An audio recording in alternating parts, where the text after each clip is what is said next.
Hi guys, welcome to ICSE 10th। So this Adrika and यार आज के इस वीडियो में देखने वाले हैं कि तुम अपने हिस्ट्री के एग्जाम में अपना कैसे टाइम मैनेज करो कि तुम्हारा पेपर कंप्लीट भी हो जाए टाइमली एंड तुम इफेक्टिवली रिवीजन भी कर लो। ठीक है, सारे क्वेश्चंस रिवाइज कर लो एक बार ताकि तुम्हारी कोई मिस्टेक ना निकले उसमें।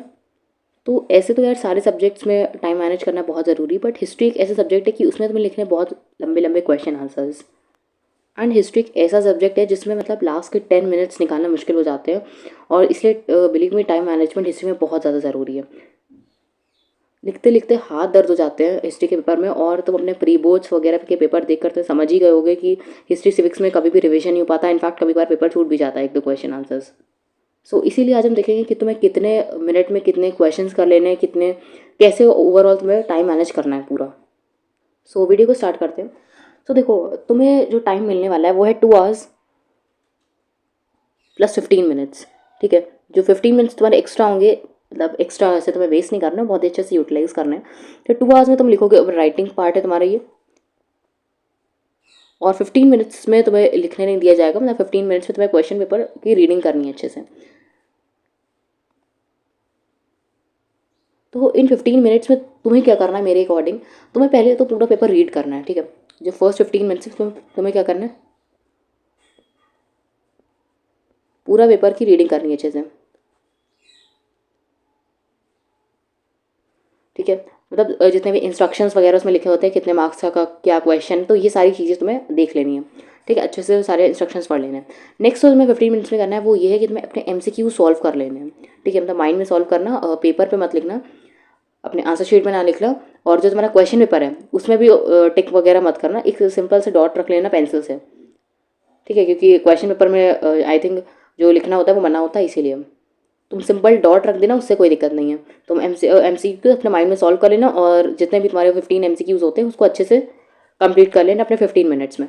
ठीक है, नेक्स्ट तुम्हें जो चीज़ करनी है वो ये है कि तुम्हें अपने जो क्वेश्चन तुम अटेम्प्ट कर रहे हो उसको डिसाइड कर लेने हैं। ठीक है, जो तुम अटेम्प्ट करने वाले हो सिविक्स में से या हिस्ट्री में से, तो उन क्वेश्चंस को डिसाइड कर लेना, ताकि फिर उसमें टाइम वेस्ट ना हो। जब तुम्हें राइटिंग लिखना हो तब तुम्हारा इन सब चीज़ों में टाइम वेस्ट ना हो। ठीक है, तो तुम्हें इतनी चीज़ें अपने 15 मिनट्स में कर लेनी है। अब सपोज फॉर 15 मिनट्स ओवर हो गए एंड अब तुम्हें अपना 2 आवर्स हमारे पास हैं अपने पेपर को लिखने के लिए, तो तुम उसे कैसे यूटिलाइज करोगे। तो तुम्हारा पहले बात कर लेते हैं पार्ट 1 की।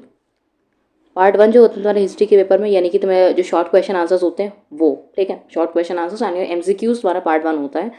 तो अब तुम्हें जल्दी से पहले MCQs तुम्हारे, क्योंकि तुमने सॉल्व कर ही लिए हैं, तुम्हें जल्दी से उसके आंसर्स लिखने हैं। आंसर्स लिख लेने हैं एंड देन तुम्हें शॉर्ट क्वेश्चन आंसर्स पे आना है। तो शॉर्ट क्वेश्चन आंसर्स तुम्हारे 7 क्वेश्चन होते हैं एंड 2 मार्क्स के होते हैं। सो तुम्हें 14 मार्क्स का अटेम्प्ट करना है, टोटल 14 मार्क्स का तुम्हें अटेम्प्ट करना है। एंड इसमें एक बहुत ही ज़्यादा कॉमन मिस्टेक ये करते थे बच्चे कि इसमें बहुत ज़्यादा टाइम देना है, टाइम दे देते हैं। ठीक है, तो तुम्हें टाइम देना नहीं है इसमें, इतना टाइम नहीं देना है इसमें कि तुम्हारा मतलब जो टाइम है वो उसमें वेस्ट हो जाए। अगर देखो ये तुम्हारे हर 2 मार्क्स का क्वेश्चन है, तो तुम्हें इसमें 4 लाइन्स से ज़्यादा मत लिखना हर आंसर में। ठीक है, 4 लाइन से ज़्यादा मत लिखना, वरना इसमें टाइम वेस्ट हो जाएगा, तो फिर लॉन्ग क्वेश्चन आंसर्स में इतना टाइम नहीं दे पाओगे। 4 लाइन से ज़्यादा इसलिए सभी आंसर्स में मत लिख, इससे ज़्यादा मत लिखना। सिर्फ जो मेन पॉइंट हो सिर्फ वही लिखना। अब क्योंकि चाहे तुम उसमें 10 लाइन का लिख दो, चाहे तुम उसमें 4 लाइन का लिखो, तुम्हें मिलने उतने ही मार्क्स हैं। ठीक है, क्योंकि 2 मार्क्स का क्वेश्चन है, 4 लाइन से ज़्यादा मत लिखना, वरना इसमें टाइम चला जाएगा तुम्हारा। अब ये जो इतना तुमने काम मैंने बताया, ये तुम्हें 30 मिनट्स में करना है, यानी आधे घंटे में तुम्हें कर लेना है काम। तुम्हें अपने शॉर्ट क्वेश्चन आंसर्स प्लस इसमें तुम्हें क्या करना है, short question answers plus MCQs तुम्हें 30 मिनट्स में कर लेने हैं, प्लस MCQs। तो यानी तुम्हें अब तुम्हारे पास कितना टाइम बचा, तुम्हारे पास बचा 1.5 आवर अभी तुम्हारे पास बचा है। ठीक है, लॉन्ग क्वेश्चन आंसर्स करने के लिए। तो अब तुम्हारा पार्ट 1 कंप्लीट हो गया है, अब तुम्हें पार्ट 2 करना है, यानी तुम्हारा हिस्ट्री एंड सिविक्स के लॉन्ग क्वेश्चन आंसर्स अटेम्प्ट करने। अब पहले बात कर लेते हैं हम सेक्शन ए की, यानी तुम्हारा जो सिविक्स का पोर्शन है उसकी बात कर लेते हैं एक बार। सेक्शन ए, अब इसमें तुम्हें 3 क्वेश्चंस गिवन होते हैं, जिसमें तुम्हें 2 क्वेश्चंस अटेम्प्ट करने होते हैं। तो क्वेश्चन तुम ऑलरेडी डिसाइड कर चुके हो कि तुम्हें कौन से क्वेश्चन अटेम्प्ट करने, और तुम्हारा हर क्वेश्चन जो होता है वो 10 मार्क्स का होता है। ठीक है, मतलब उसके सब पार्ट्स भी होते हैं, तो 10 मार्क्स का हर एक क्वेश्चन होता है तुम्हारा। 3 क्वेश्चन होते हैं और तुम्हें 2 अटेम्प्ट करने होते हैं, यानी कि तुम्हें अटेम्प्ट करना होता है 20 मार्क्स का, ठीक है, 20 मार्क्स का तुम्हें अटेम्प्ट करना होता है। और तुम्हें ये जो 20 मार्क्स के यानी कि 2 क्वेश्चन है, ये तुम्हें कितनी देर में करना है, ये तुम्हें करने 32 मिनट्स में, ठीक है, इससे ज़्यादा टाइम मत लेना। अगर 30 मिनट्स में हो जाता तो अच्छा ही हो और तुम्हें टाइम मिल जाएगा रिवीजन का। और मतलब ये मैंने ऐसे बनाया कि तुम्हें लास्ट के लिए तुम्हारे पास टाइम भी बच जाए रिवीजन करने के लिए। सो 32 मिनट्स में तुम्हें अपना सिविक्स का पोर्शन कंप्लीट कर लेना है, ठीक है। तो अब तुम्हारा सिविक्स पोर्शन भी कंप्लीट हो गया और तुम्हें अब हिस्ट्री तुम्हारा बचा है, हिस्ट्री के लॉन्ग क्वेश्चन आंसर्स। अब तुम आते हो सेक्शन बी पे, यानी कि हिस्ट्री पे, ठीक है।